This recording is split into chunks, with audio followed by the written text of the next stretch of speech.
Hi, and welcome to Ones and Tooze, FP's economics podcast. Every week we take a couple data points, use them to try to explain the world. I'm Cameron Abadi, FP's deputy editor, with you in Berlin, Germany.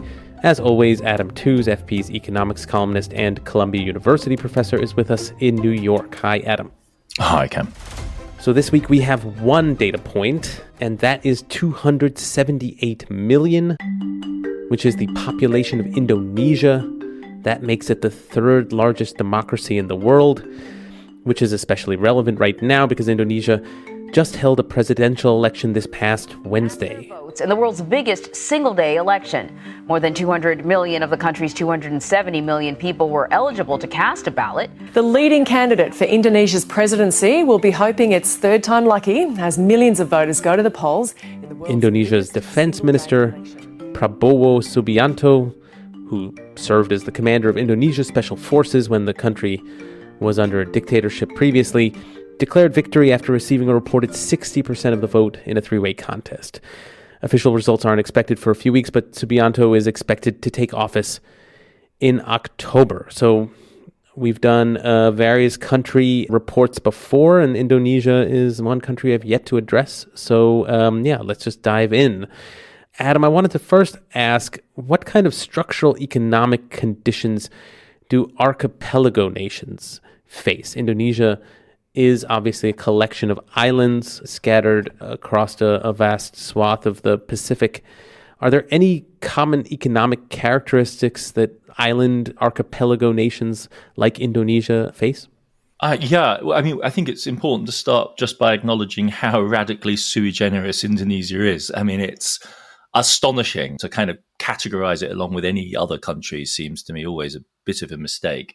As you say, 270 million people, that's the fourth largest country in the world, the third largest democracy, as you said, spread over 17,000 plus islands. The precise number of islands in Indonesia depends on how you count coral reefs and small sandbars, but everyone agrees it's somewhere in that kind of scale. That means that it has more islands than Japan. It has twice as many islands as the Philippines, at least.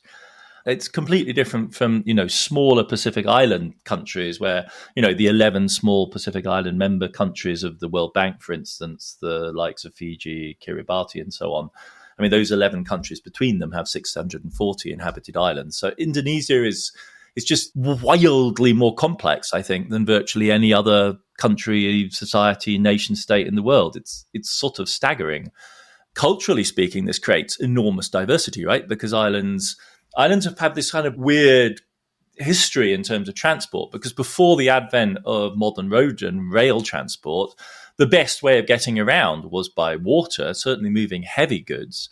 And so Indonesia, bursts into history as a massively important intersection of many trade routes between the major continents. It's hugely interconnected. It is the Spice Islands. This is what European exploration was directed towards finding. When we talk about the Indies in the early modern or the medieval periods, we're talking about Indonesia, not so much what we think of as modern India. But that structure also means that it's just massively diverse in cultural time and terms. So 700 living languages are spoken in this country of 278 million people across 17,000 islands. 700 languages. 10% of all living languages in the world are spoken in Indonesia. And it's not by accident. It's because of the fragmentation created by the separation of these islands. The standard language which most people speak for business purposes is Malay, or Indonesian, which is a standardized version of Malay. But plurilingualism is absolutely the norm, I think, in complex societies like this. Javanese is the most common indigenous language that's spoken, but it's only spoken by 31% of the population. And after that, it's Sundanese, which is spoken by 15% of the population. So it's, I think, the fundamental challenge of modern compact state organization in spaces like this, in geographies like this, is very hard to overestimate. Like it's a fundamentally different challenge from organizing, France or the continental United States, where ultimately you build a railway and you connect the things up. You can't do that in Indonesia in the same way. And now, of course, Indonesia is threatened by climate change and by sea level rise.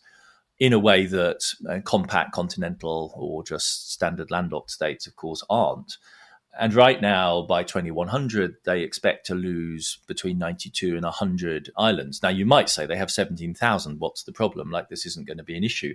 But the key issue for Indonesia is that recognized islands demarcate the territorial boundaries of Indonesia in a way they don't for a landlocked state. So it's only under the United Nations Convention on the Law of the Sea that all of the watery space between Indonesia's islands counts as Indonesia, right? Because much of what we think of as the territory of Indonesia is actually water, but open water between islands.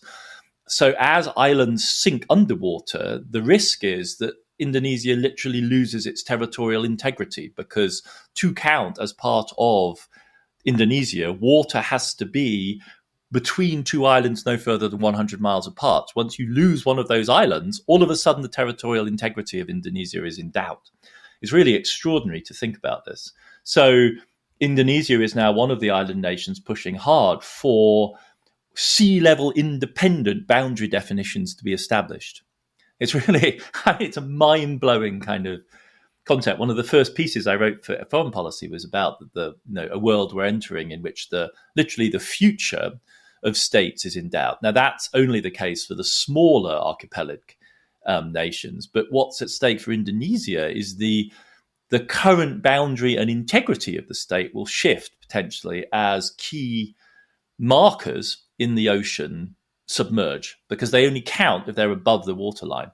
If they go below the waterline, you can no longer count them as a marker point in the definition of the boundaries of Indonesia. So it's a really mind-bending set of problems which don't affect non-waterine, non-island-based societies.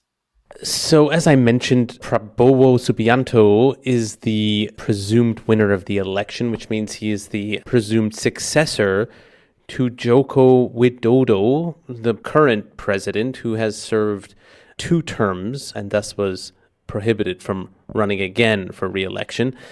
Joko Widodo took office making some big promises about Indonesia's economic development. And I'm curious what you make of his legacy. I mean, how has he executed on those big promises he made about Indonesia's future? Yeah, it's a really interesting question. I mean, if you look at the simple growth record since Jokowi took office in 2014, it's 4.2% per annum and 5.1% per annum if you take the pandemic years out. And that's, a substantial growth record by any standard other than the Chinese standard. It's a rapid rate of growth over such a long period of time. He made huge promises, above all, on infrastructure. But I think it's important to get a clear understanding of the historical backdrop to this, and crucially to understand the existential, political, economic shock delivered to Indonesia by the 1997 Asian financial crisis and the subsequent upheavals, also political. And all, Indonesian democracy, Indonesia's sense of itself as a modern, forward-moving economy was put in question by a shock which took GDP down by 13%. And Jokowi's promise to achieve a high growth rate was set against that backdrop. And in fact, the growth rate he aimed for was 7%, which was what Indonesia was growing out just before the Asian financial crisis. And he's fallen short of that target. The other big promise was infrastructure investment. And again, this relates to this trajectory, this traumatized trajectory. So before the Asian financial crisis, infrastructure investment in Indonesia was running at about 9% of GDP and plunged to as little as 2% of GDP by 2001. And so restoring public investment, and he's effectively tripled its share of public spending in Indonesia over the time of his office, is in a sense redressing the damage done by that massive deviation to Indonesia's growth path. Concretely, what this has above all meant is very large scale spending on roads, because as we were saying, like for this mountainous, complex island society, or this fantastically complex nation, internal infrastructure and transport is an absolutely crucial issue. He's also, of course, proposed building a new capital city to replace Jakarta, which has just become impossible to live in and is sinking into the ocean. The road construction numbers are impressive. We're talking about 2,000 kilometers of toll road approximately, thousands of kilometers of regional roads and tens of thousands of kilometers of roads for the rural communities which still dominate a large part of Indonesian life. So I think that's where we're really seeing the payoff is in, a modernization of Indonesia in all different directions, the construction of new airports, of dams, of major bridges. It's a kind of China light, if you like, version of modernization with a heavy Chinese footprint at the level of engineering and construction going on across Indonesia. The big issues are, I think, for many people and have been in the run-up to this election, the extent of corruption that goes hand in hand with this. Indonesia is, by most international rankings, an extremely corrupt place to do business. And Jokowi, though he is barred from running again for office, has effectively secured through his son the possibility of his dynasty continuing. The son is running as vice president, and the Constitutional Court, which had Jokowi's, I think, brother-in-law acting as a supreme justice, ruled in favor of the possibility of lowering the age such that Jokowi's son would be eligible for high office. So I think one of the anxieties is that this growth has gone hand in hand with a kind of crony capitalism that in the long run may betoken a subsequent slowdown in Indonesia's development. So what is the balance right now in Indonesia's economy between exporting commodities versus developing higher value industries? I mean, beyond commodities, what exactly does Indonesia excel at? I mean, when you think of Indonesia historically from a European point of view, you think of colonial plantation, agriculture, and oil development. This was a Dutch colony which fed the development of oil companies in the West throughout its history. Indonesia still is a major exporter of commodities, coal briquettes, palm oil, various types of steel product, exporting a lot of it to the sort of societies and economies that import raw materials on bulk. So China notably takes a huge volume of Indonesian exports.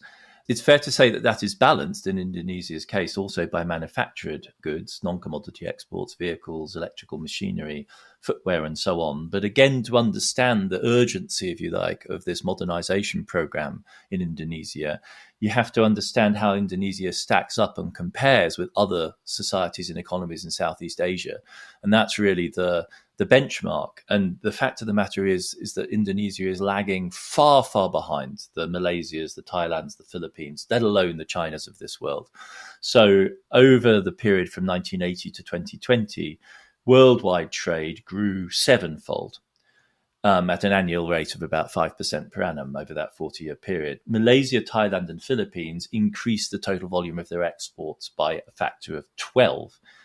Indonesia barely managed a threefold increase. So it lags far, far behind its neighbors. The share of trade in Indonesian GDP, since that is the combination of imports and exports, since the shock of the late 1990s in the Asian financial crisis, the share of trade in Indonesian GDP fell from 72% in 2000 to 33% in 2020. So there's the sense in which Indonesia has actually been going backwards, or at least in relative terms, it has become less and less really engaged in the global economy, even though it is a major exporter of key raw materials and some manufactured goods. The share of manufacturing in Indonesia's GDP fell from 31% in 2002, when Indonesia was a classic low-wage manufacturing hub, to 19% in 2021. So Indonesia is deindustrializing, deglobalizing, in a period where the rest of Southeast Asia and China, of course, is massively accelerating. And the two things are interconnected in that it is China which has gobbled up a large slice of the potential export market, and Indonesia has not found a place for itself in those value chains to the same extent. And I think that this is what hangs over the kind of Indonesian story. It's at some levels a great success story of democratization and of modest prosperity and development over time. These growth rates are real, but they are not following the sort of Asian tigers model of East Asia or even their immediate neighbors. And that's, as it were, the question going forward. It's not uncommon for a society as large as Indonesia to be relatively less globalized. Those sorts of shares of imports and exports in GDP are typical of really big societies like the United States or China or India or even Japan. But for a society at Indonesia's level of income to have such a low level of, as it were, globalization at a time when its peers in the region have gone the other way, this is what really asks the questions. Okay, we're going to take a quick break here for now, but we will be back to continue talking about Indonesia.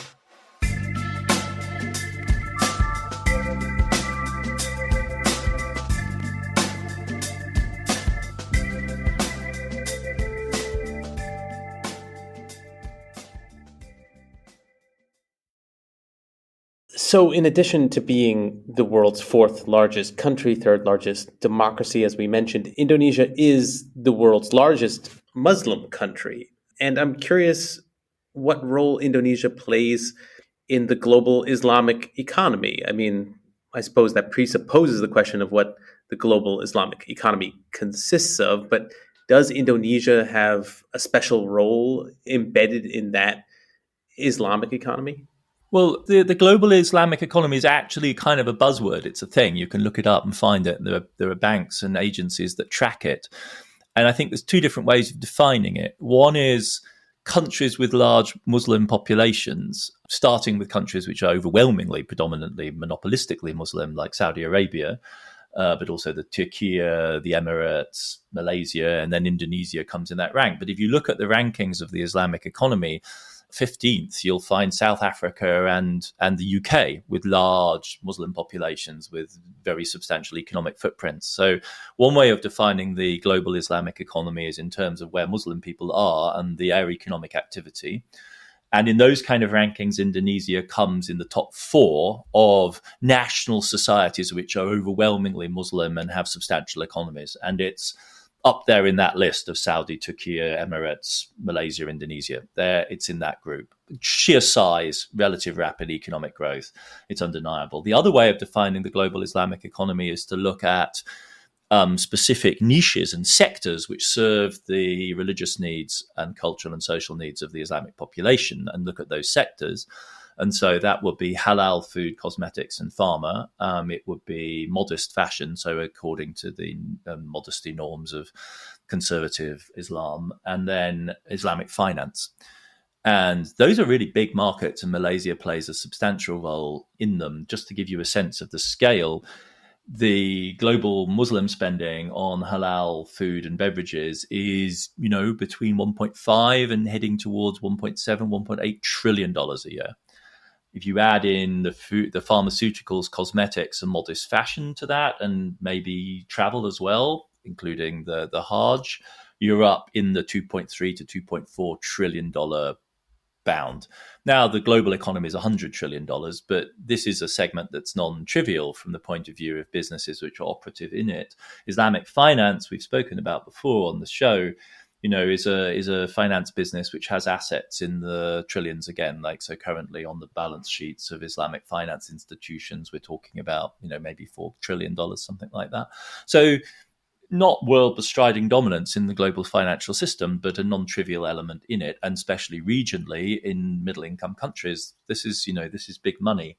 Indonesia's position within this, above all, appears to be in the halal food segment, where halal food exports, basically poultry, I think, play a non-trivial part in Indonesian agricultural economy. But that's how it fits in, and this is an important context in which to see the significance of what Indonesia does, along with Malaysia. And then, of course, from there, stretching westwards, the big question mark here is, as another country we should maybe do an episode about in the not-too-distant future, which is Pakistan, which is gigantic in population and in much, much more fragile economic state than any of these leaders of the Islamic global world economy. Yeah, Pakistan obviously also had an election of its own. So yeah, we should turn to Pakistan at some point. I imagine it'll only be a question of time. But yeah, I guess to finish off with Indonesia, I'm curious what Indonesia reveals to us about industrial policy and its relationship to globalization. Obviously industrial policy is the kind of economic buzzword of our specific era. Everyone talking about subsidizing domestic industries. And I'm curious if Indonesia is benefiting from types of protectionism. Is that an important part of its economic model? Or does Indonesia want and need a free trade agreement with the region and even with the United States specifically. Obviously, there was talk of a free trade agreement at the end of the Obama administration, the TPP, that ended up not going through. So, yeah, where does Indonesia stand on those questions? So Indonesia, I think, shows both the sort of the bright and the dark, the shadow and the sunshine of the new era of economic policy. Because, I mean, liberal critics of Indonesia's development would point out that as far as ordinary Indonesians are concerned, their everyday lives are constrained by a mass of non-tariff barriers. That imports, for instance, are required to be channeled through particular ports. There's a hugely elaborate licensing system. The net effect of this is that the price of even basic commodities like rice is, roughly speaking, twice what it is in a more open economy, peer economy, you might think, like Vietnam, where the cost of living is, as a result, substantially lower. So there is, as it were, a legacy of import restriction in Indonesia, which points to a substitution strategy, which points to this relatively, not idiosyncratic, but divergent path from the trend of globalization in much of the rest of Southeast Asia. That's on the one side. But the sort of quote-unquote protectionism which Indonesia has become famous for and has attracted attention worldwide and caused considerable debate, interest, but also controversy, is not restrictions on imports, but restrictions on exports. Because the status of Indonesia as a commodity exporting country is, on the one hand, a boon, of course. It's natural wealth from which one can profit. But the question is who profits and on what terms, and what does it do to the rest of the economy? And the concern has been for many, many years now that being inserted into the global value chain as a commodity provider is not the recipe for long-run economic growth. And so starting in 2014, in the current incarnation, the first inquiries into this go back, in fact, to the aftermath of that Asian financial crisis that I keep coming back to as like a key moment in Indonesia's development. And what that was followed in pretty short order by the explosion of the global commodity boom driven by China's growth in the early 2000s, this absolutely epic, historically unprecedented surge in Asian economic growth driven by China. And that sparked, unsurprisingly, a conversation in Indonesia, as it did in Latin America. We had a couple of shows about Latin America where we talked about extractivismo, this image of national growth being driven by resource extraction. Well, Indonesia had its equivalent conversation about that because they produce all of this coal, bauxite, copper, you name it, nickel, tin, the whole works. And in 2014, they began an experiment with restricting the export of raw commodities in favor of requiring processing to take place in Indonesia so that only refined commodities can be exported.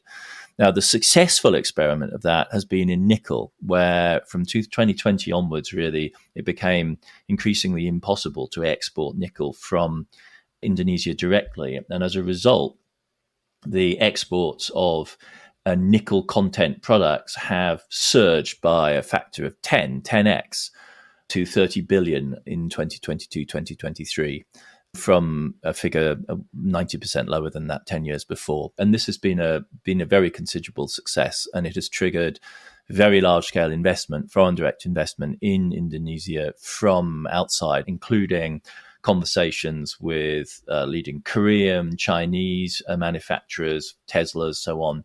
And what Indonesia is riding on here is the need for nickel for EVs, for batteries, for the electrification of everything that's going to drive the decarbonisation of the global energy system in coming years. And this has been a very inspiring model, has struck many people as an obvious step forward. And the Indonesian government, I think, is very likely to consider extending this to several other commodities. In fact, they've already begun to do so for bauxite, for copper, for gold, potentially for tin. And the question has got to be how far this can actually be generalized. I mean, one element of this is that the Europeans have brought a lawsuit against Indonesia in the WTO, alleging that this discriminated against their mining interests and against the free trade in goods. And the WTO actually approved the European Union's suit. The European Union has imposed punitive sanctions on Indonesian exports, but Indonesia immediately appealed the WTO ruling. And the problem is that under Donald Trump, the United States sabotaged the WTO's appeal process, and the Biden administration has not seen fit to repair that. So the WTO doesn't really have an appeals process. There are 29 other appeals in the works, and the WTO ruling doesn't come into force until the appeal has been ruled on. And so there's no prospect of that anytime soon. The real issue for Indonesia, I think, is whether or not less the legality of this and its consistency with WTO norms is more the question of their market power. And in nickel, they're responsible for about 50% of world output. So if the Indonesians say these are the new rules for nickel, manufacturers all over the world who want the Indonesian nickel say, okay, how high do we have to jump? What do we have to do? And the Indonesian government has been extremely cooperative in offering tax breaks and various types of incentives for investment to build factories in Indonesia. What the Indonesian government would like most of all is to do a strategic raw materials deal with the Biden administration or with an American administration amenable to this kind of thing. This is the kind of deal they would like to do, in which there is a kind of pairing of Indonesia's raw materials with processing of some of it in Indonesia and export to the rest of the world. They would like a kind of managed trade model. What they de facto get, because no, that idea has been touted. It was touted when Kamala Harris made a visit to Indonesia in 2023. It's not gone anywhere. But what they de facto end up with more often than not is essentially Chinese manufacturers coming in and saying, okay, fine, what do we have to do? Right, we'll build a nickel smelter, a bauxite smelter to make aluminium in Indonesia. That's fine. Give us the tax breaks that we need and we'll do it. And by the way, we'll bring our own personnel in to run this because obviously we would want expert people doing this. And so the other question being posed within Indonesia is who actually benefits from this? So those are like the three big question marks hanging over the Indonesian export control regime is, A, can you make it consistent with any kind of global trading system? The Europeans are not cooperative. Maybe the Americans will be, who knows? The next is, do you have the market power to make this stick in any commodities other than nickel? Tin is another option, apparently. But in bauxite, in aluminium, for instance, the Indonesians just don't have that much leverage, ditto for copper. So it's very hard to imagine them really being able to push that very far. And then the third question is who benefits? Is there really a technology transfer? And what is the risk further down the line that with the development of battery technology, for instance, if you make nickel more expensive, this will incentivize, innovation which takes us away from nickel-based batteries. And so it's a precarious balance that OPEC, for instance, the other great producer, export control-based cartel, has managed for, half a century now.